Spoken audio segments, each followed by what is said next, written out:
ma ogtihiin buu yidhi dunida in biyo iyo shidaalba loo doonan doono waddan yaray Soomaaliya la yidhaahdo xilligaas wixii ka dambeeyey Ronald Reagan maskaxda ayaa laga maydhay Nabiilaahi Ciise ka hor innaga ahayn waxa dunida maamulay super powerska ayaan ka mid ahayn waayo faraacinadii super powerska ayay ka mid ahaayeen asalkooduna Soomaali weeyaan diidin hada firin waa taariikh waxa kan aan ka sheekeynay waxaan idin sheegayaa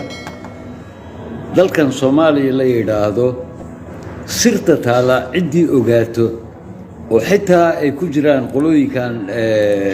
beesha caalamka isku sheegay Mareykan iyo ku jiraan cidii ka shifta ee banaanka soo dhigta waa la kharijiyaa kharijintaas goormay bilaabatay ma garanaysaa 1963 halkan waxaa yimid Soomaaliya magaalada Muqdisho waliba Hubert Humphrey oo ahaa Secretary of State of United States of America ahaa wuxuu ahaa xogeeye arrimaha dibadeedka Mareykanka waddanka Mareykanka ayuu xogeeye arrimaha dibadeed u ahaa xafladii sagootinta ee lagu sagootinayay muxuu yiri ma garanaysaa wuxuu yiri dalkan yar ee Soomaaliya la yiraahdo sanadaha 2000 wuxuu noqon doonaa mustaqbalka adduunka ayuu noqon doonaa buu yiri dalkan yar markuu leeyahay waliba uu faahfaahiyay Soomaaliya waa dal yar oo xataa maxaa la yiraahdaa marka laga soo bilaabo Kelinka marka ilaa Djibouti ilaa maxaa la yiraahdaa NFD Soomaaliya sidaas uu faahfaahiyay diyaaradda markuu raacay ee la sagootiyay waxaa la sheegay Washington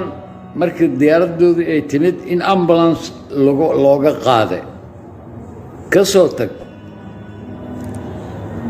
ninkii la oran jiray Ronald Reagan wuxuu sameeyay sina wuxuu ahaa madaxweyne Mareykan buu ahaa asina wuxuu sameeyay dagaalkii xidigaha in maartay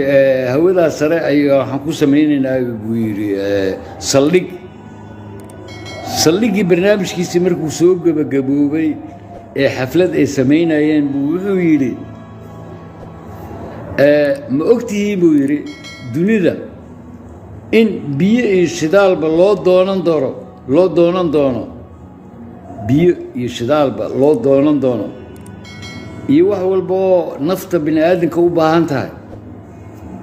waddan yaray Soomaaliya la yiraahdo xilligaas wixii ka dambeeyay Ronald Reagan maskaxda ayaa laga maydhay memory wash ayaa lagu sameeyay waa laga masaxay wax alla wixii maskaxdiisa ku jiray ilaa la gaarsiiyo heer uu garan waayo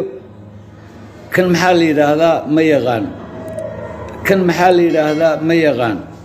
ma garanayo oo caruurtiisu kala garan waayo waxa la siiyo cuntada